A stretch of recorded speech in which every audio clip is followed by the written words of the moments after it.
Ainsi en fut-il comme ce jour-là, filmé à l'Indy par une caméra amateur de l'un des membres de l'équipe.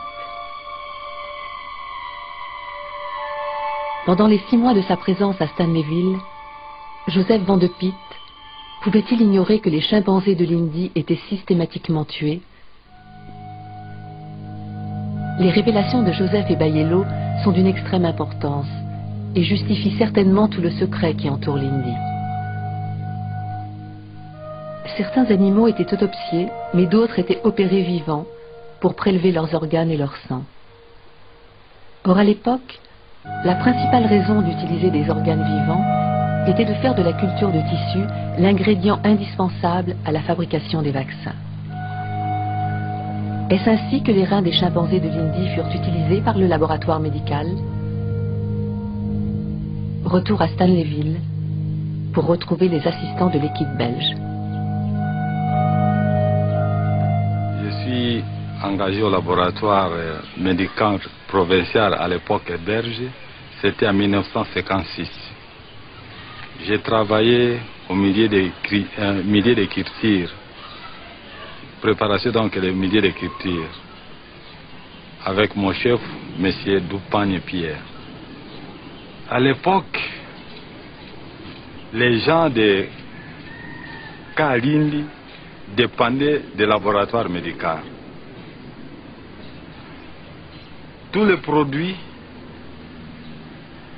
et tous les matériels de recherche se trouvaient au laboratoire médical.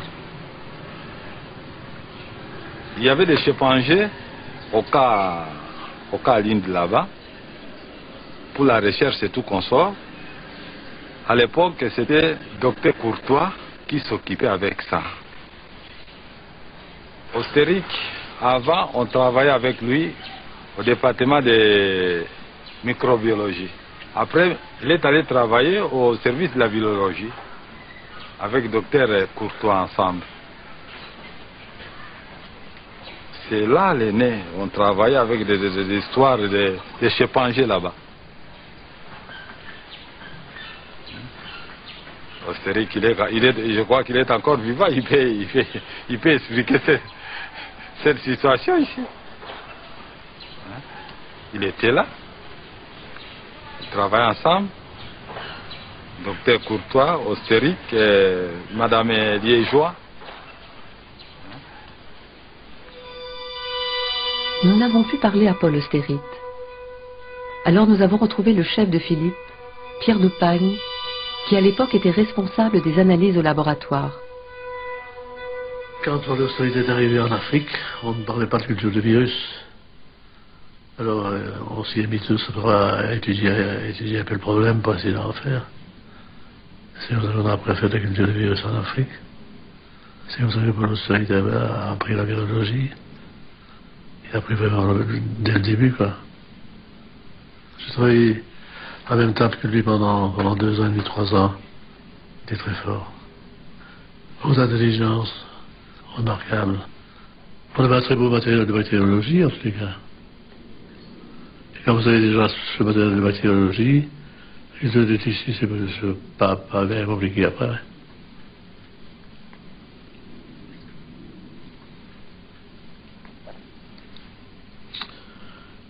Le 12 septembre travaillait bien stérilement, hein.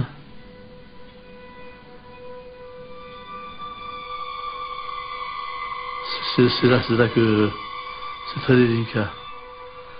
Parce que, à cette époque-là, je ne sais pas pourquoi, on ne prenait pas de notes. Personne n'avait de notes. Ou personne ne voulait avoir de notes. Je ne sais pas.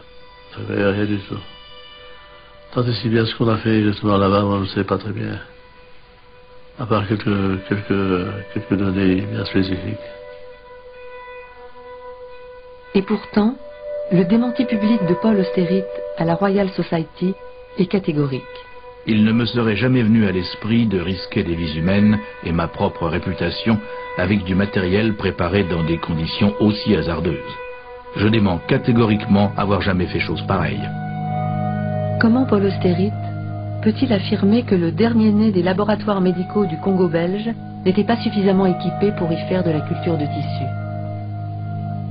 Comme Pierre Doupagne, le microbiologiste Gaston Ninan a donné une autre version des faits. Il fut le premier membre de l'équipe de Stanleyville que Ed Hooper rencontrera lors de son enquête.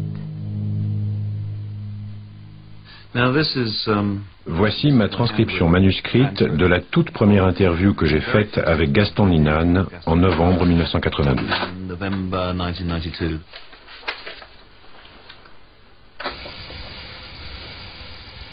The virus was cultivated on kidney cells, chimpanzee kidney cells.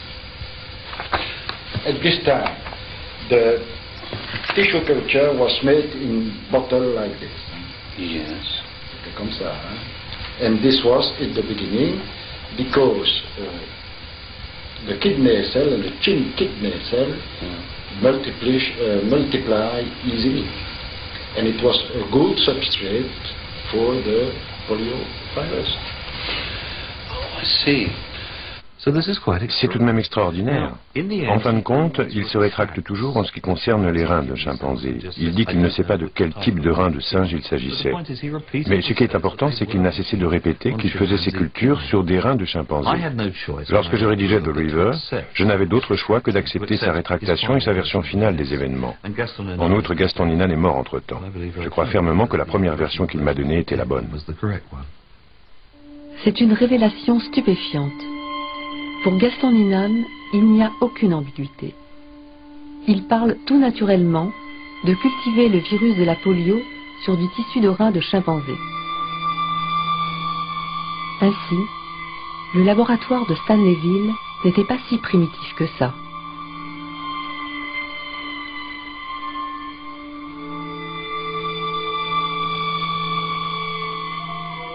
Et c'est sans doute pour cela qu'un ami de Koprowski, spécialiste des cultures de tissus, débarque à Stanleyville le 1er février 1958, 3 semaines avant le début de la grande campagne de vaccination de la rousésie. Pendant 3 mois, Fritz Deinhardt fera ses recherches sur l'hépatite en utilisant les chimpanzés de l'Indie, dans le département d'Austerlitz. Après son départ, Austerlitz lui expédie des reins émincés de chimpanzés à 6 reprises. Pour cela, il suit un protocole consigné par Deinhardt dans un document de l'armée américaine.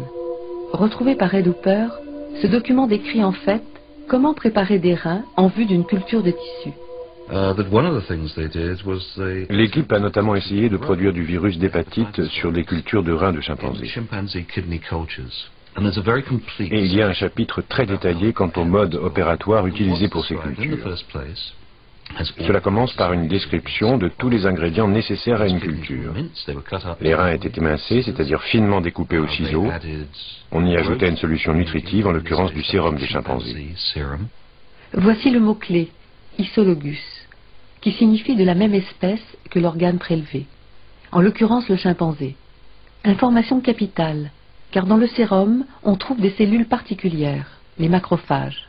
Un macrophage est un globule blanc, et c'est la première cellule cible du VIH et du VIS. Le résultat de cette information, c'est qu'il y a eu automatiquement des macrophages dans le tissu de culture. On a parlé ici de 400 chimpanzés sacrifiés. Il y a donc une très grande probabilité pour qu'un ou plusieurs chimpanzés